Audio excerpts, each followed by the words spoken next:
Mesdames et messieurs, bienvenue à cette nouvelle édition de notre programme quotidien L'Égypte à l'œil. Eh bien, lors de la première réunion de la cellule de crise du pèlerinage, le Premier ministre Dr Moustapha Madbouli a décidé samedi 22 juin 2024 de retirer les licences de 16 entreprises touristiques et de déférer leur personnel au parquet, d'après un communiqué publié ce samedi sur la page officielle du Conseil des ministres égyptiens. Dalia Karam nous donne plus de détails.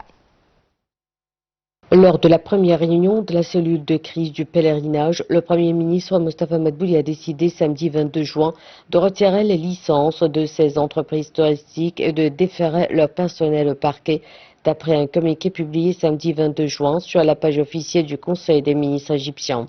Madbouli a également ordonné de sanctionner ces entreprises en leur imposant des amendes au profit des familles des pèlerins, en faisant assumer à ces entreprises la responsabilité de la mort de certains de pèlerins égyptiens. Le président Abdel Fattah al-Sisi a désigné jeudi 20 juin le Premier ministre Moustapha Madbouli pour présider la réunion de la cellule de crise concernant les pèlerins morts lors du Hajj, qui ont commencé samedi 22 juin.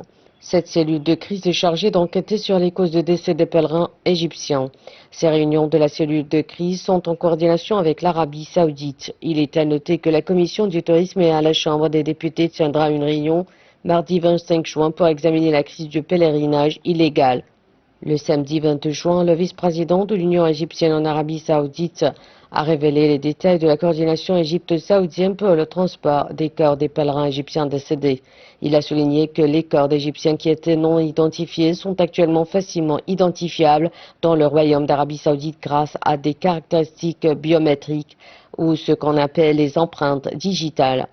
Il a expliqué que la plupart des corps ont été enterrés dans la capitale sainte, la Mecque, à Arafat, à Muzdalifa et à Mina, et que leurs certificats de décès et notification seraient reçus d'ici quelques jours, notant que des permis d'inhumation avaient été délivrés pour les corps sur le site de l'hôpital.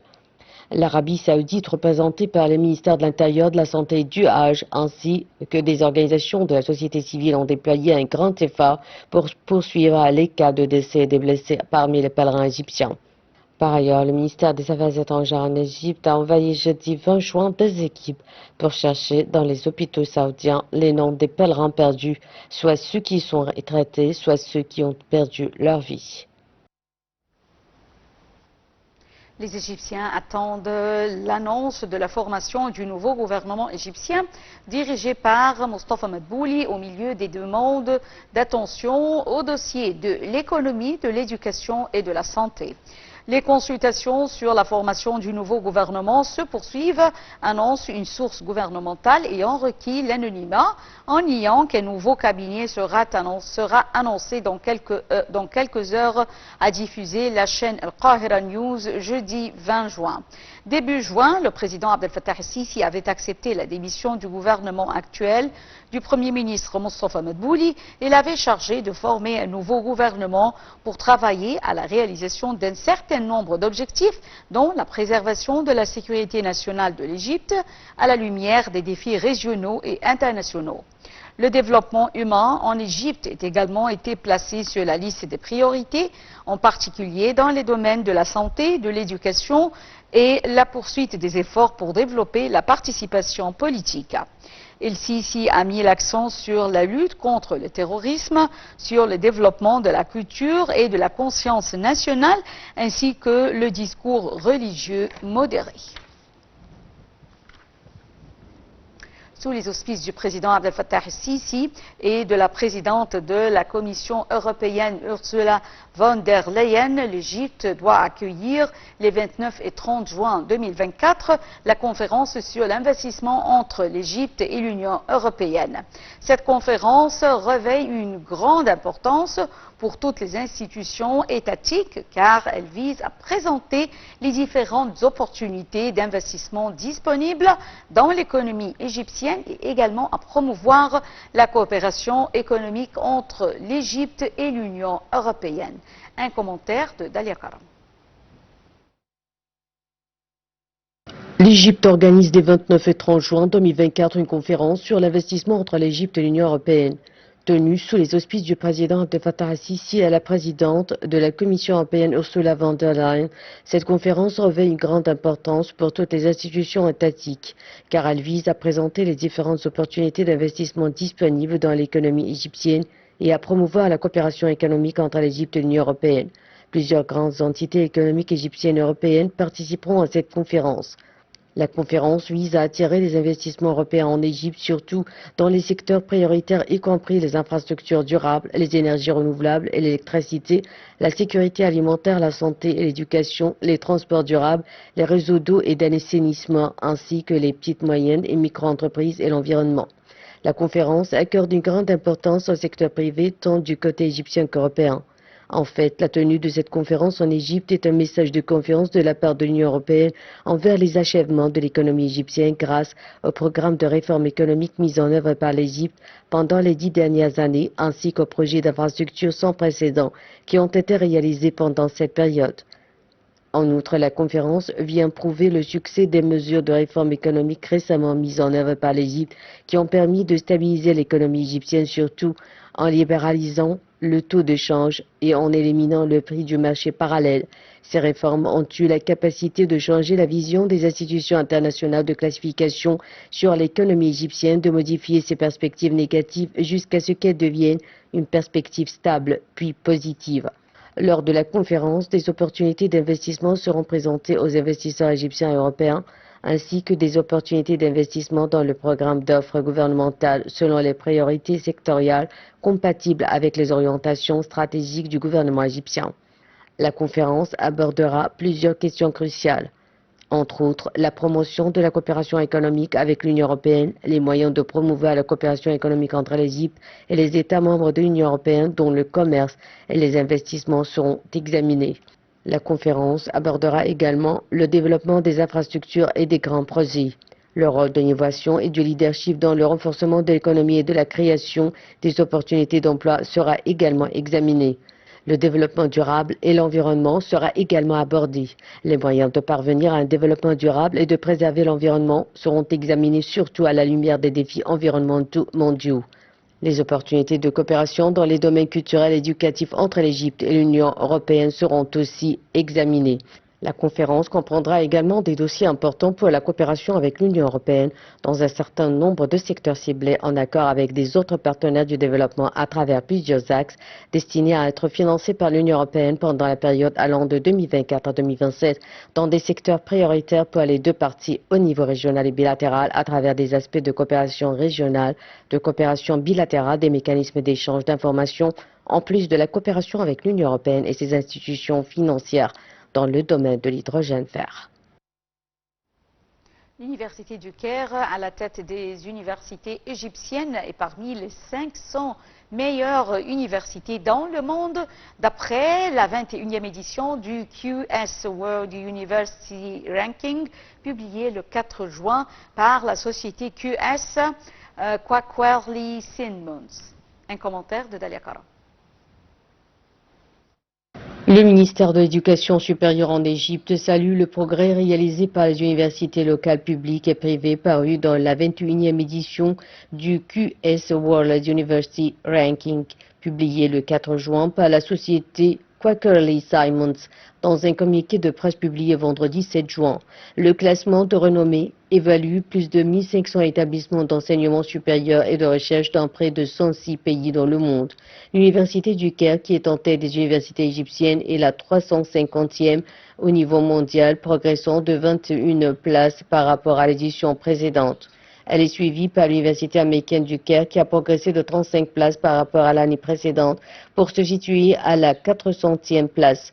L'Université Ain Shams est venue à la 592e, progressant de 133 places par rapport à la version précédente. L'Université d'Alexandrie est classée 801e, progressant de 121 places par rapport à la version précédente. L'Université Future est classée entre 901e et 950e place, suivie par l'Université de Mansoura entre 901e et 1000. L'Université d'Al-Azhar, celle d'Assiout et l'Académie arabe des sciences, de la technologie et du transport maritime sont classées entre le 1001 et 1200e place. Université britannique en Égypte, Université allemande du Caire, celle de Helwan, du canal de Suez, de Tanta et de Zagazik se classent entre les 1201 et 1400 places. Le classement mondial annuel des universités QS est préparé par l'un des meilleurs établissements de l'enseignement supérieur et publié par Quakerly Simons, entreprise britannique spécialisée dans l'analyse des établissements d'enseignement supérieur et de la recherche du monde entier. Le World University Ranking de QS est l'un des 3 classements des universités les plus réputées, aux côtés du classement du Times Higher Education et du classement de Shanghai. Les principaux critères du classement QS sont la réputation académique 30% selon une enquête auprès des chercheurs, le nombre de citations dans les publications scientifiques 20% d'après le taux de citation des publications par enseignant, la réputation employeur 15% selon une enquête auprès des employeurs. Le World University Rankings de QS est l'un des 3 classements des universités les plus réputées aux côtés du classement du Times Higher Education et du classement de Shanghai. Le classement de l'indice de qualité des routes en Égypte s'envole. Eh bien, l'Égypte a grimpé de 100 places dans l'indice mondial de qualité des routes, occupant actuellement la 18e position. Cette réalisation remarquable est attribuée au projet du réseau routier national. Un compte rendu. Au cours de la dernière décennie, l'Égypte a réalisé des progrès significatifs dans le développement d'un réseau routier national complet et interconnecté ouvrant ses différents gouvernorats. Le pays a accéléré ses efforts pour améliorer les infrastructures, moderniser les routes et les élever pour répondre aux normes mondiales. Cet engagement découle de la reconnaissance qu'un réseau routier solide est la pierre angulaire de la réalisation des objectifs des plans de développement économique et social. Des routes efficaces facilitent la circulation et le transport, contribuant à une activité économique plus fluide, attirant davantage d'investissements et améliorant la qualité de vie des citoyens égyptiens. De plus, il favorise la fluidité du trafic, améliore la sécurité routière et réduit les taux d'accidents. Ces facteurs ont collectivement contribué au progrès remarquable de l'Égypte dans le classement mondial de l'indice de qualité des routes. L'Égypte a grimpé de 100 places dans l'indice mondial de qualité des routes, occupant actuellement la 18e position. Cette réalisation remarquable est attribuée au projet routier national. Ce projet national est un catalyseur de progrès. Il vise à construire un total de 7000 km de routes. À ce jour, 6300 km ont été parcourus pour un coût de 155 milliards de livres égyptiennes. Une fois achevée, la longueur totale des routes principales augmentera de 29,8% pour atteindre 30 500 km d'ici fin 2024 contre 23 500 km en 2014. En outre, 8 400 km de routes principales ont été modernisées et leur efficacité améliorée pour un coût de 110 000 milliards de livres égyptiennes sur un objectif total de 10 000 km. La mise en œuvre de projets de construction et de développement de routes a entraîné une diminution de 28,6% du nombre de décès sur les accidents de route. En 2023, il y a eu 5 861 morts contre 8 211 en 2016. De même, le nombre de blessés a diminué de 17,9% pour atteindre 71 000 en 2023 contre 86 500 en 2016. Ces réductions sont remarquables compte tenu de la croissance de la population et du nombre de véhicules au cours de cette période. Il est important de noter que l'année 2016 a été choisie en fonction de la disponibilité des données suite à un changement méthodologique. Les progrès de l'infrastructure routière égyptienne ne sont pas passés inaperçus. Le score de l'indice de qualité des routes du pays s'est régulièrement amélioré, atteignant 5,53 points en 2024, assurant ainsi la 18e place. Les progrès de l'infrastructure routière égyptienne ne sont pas passés inaperçus. Le score de l'indice de qualité de route du pays s'est régulièrement amélioré, atteignant 5,53 points en 2024, assurant ainsi la 18e place. La 12e session de la conférence des ministres du tourisme des États membres de l'OCI qui s'est tenue ce week-end en Ouzbékistan a désigné le Caire comme capitale du tourisme pour les États membres en 2026. Voyons ensemble.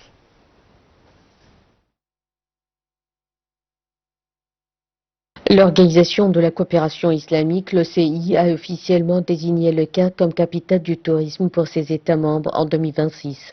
L'annonce a été faite lors de la 12e session de la conférence des ministres du tourisme des États membres de l'OCI ce week-end en Ouzbékistan. Le ministre du tourisme et des antiquités Ahmad Aïssa a célébré la désignation du Caire, soulignant les attractions touristiques riches et diversifiées de la ville. Il a souligné les efforts du ministère pour développer l'initiative de tourisme culturel Cairo City Break, qui vise à faire du Caire une destination touristique autonome et à augmenter le nombre de nuitées. Adel Gendi, directeur général du département général de la gestion stratégique, a expliqué que le dossier de candidature mettait en valeur les efforts considérables du Caire pour développer ses produits touristiques, culturels et historiques. Le dossier détaillait les sites historiques et archéologiques importants du Caire tels que les pyramides de Gizeh, Saqqara et le riche patrimoine du Vieux Caire. Les principaux aspects mis en avant dans la candidature du Caire comprenaient plusieurs sentiers, notamment un sentier historique présentant des monuments archéologiques tels que les pyramides de Gizeh, Saqqara et Dahchour, et un sentier spirituel comprenant des sites du patrimoine islamique et le voyage de la Sainte Famille. Il s'agissait également d'un parcours culturel mettant en valeur la rue Al-Mu'izz, les musées et les palais historiques, un sentier humanitaire présentant des sites de célébration religieuse et nationale, ainsi qu'un sentier de divertissement comprenant le parc Al-Azhar et la passerelle Ahl-Misr. En outre, il comprenait un sentier de style de vie comprenant des zones commerçantes, des aliments traditionnels et des arts, ainsi que le sentier du Nil mettant en valeur la passerelle du Nil avec ses lieux de divertissement. Le dossier comprenait également des attractions modernes dans la nouvelle capitale administrative démontrant son potentiel en tant que destination touristique urbaine de premier plan. Cette reconnaissance a scellé le statut du Caire en tant que pôle touristique mondial, promettant d'attirer davantage de visiteurs et d'améliorer son profil international. Le célèbre égyptologue Zahi Hawass a annoncé l'inauguration lundi dernier, le 10 juin, de sa nouvelle fondation pour le patrimoine et les antiquités. Alors, cette fondation vise à préserver le patrimoine et les monuments égyptiens et à poursuivre les travaux de fouilles à Luxor et à Saqqara, à découvrir également les secrets de la civilisation égyptienne antique et à promouvoir la sensibilisation archéologique et culturelle auprès des enfants et des jeunes. Voyons. Le célèbre égyptologue Zahi Hawass a annoncé l'inauguration de sa nouvelle fondation pour le patrimoine et les antiquités.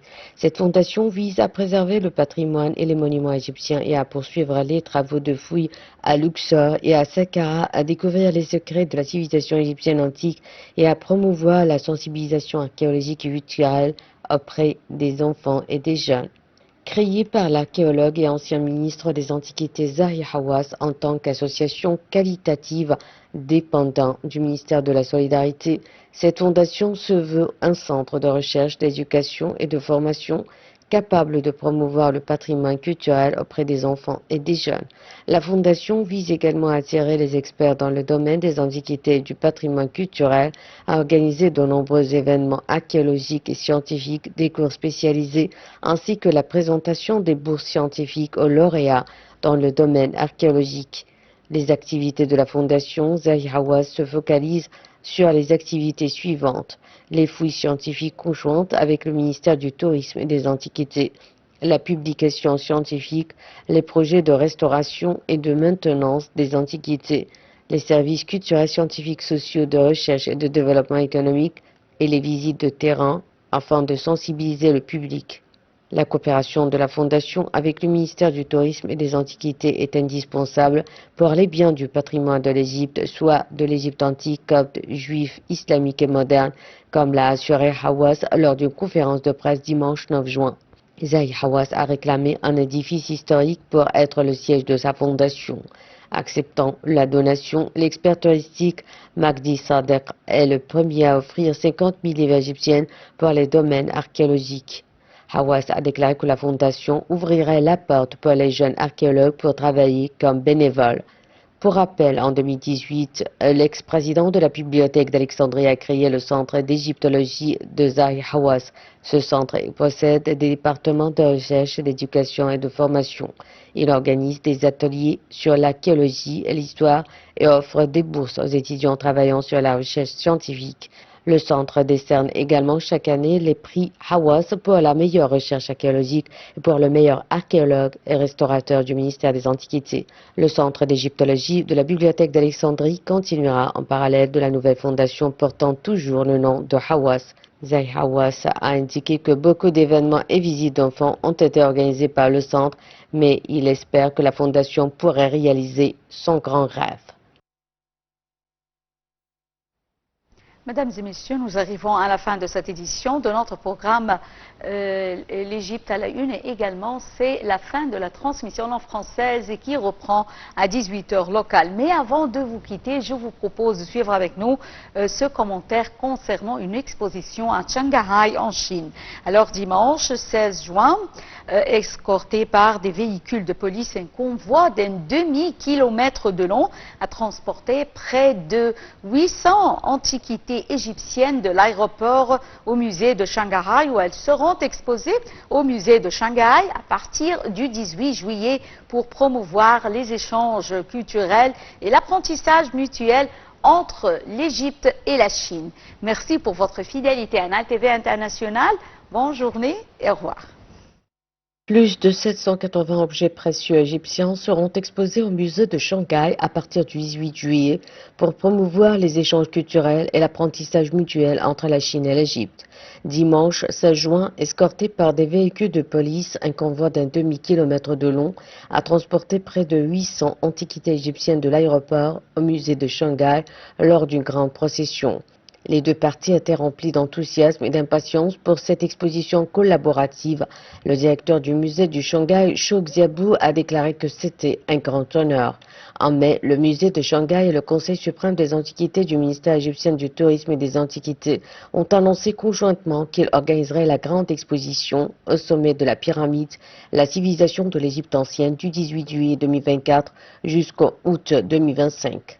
L'exposition présentera 492 ensembles de plus de 780 objets précieux provenant de diverses périodes de l'Égypte ancienne. Ceux-ci qu'empruntent des statues des pharaons Toutankhamon, Amenemhat III et Ramsès II. Un ensemble complet de cercueils de momies, des bijoux en or appartenant à une reine, ainsi que des cercueils en bois peint récemment découverts, des momies d'animaux et des statues de la région de Saqqara.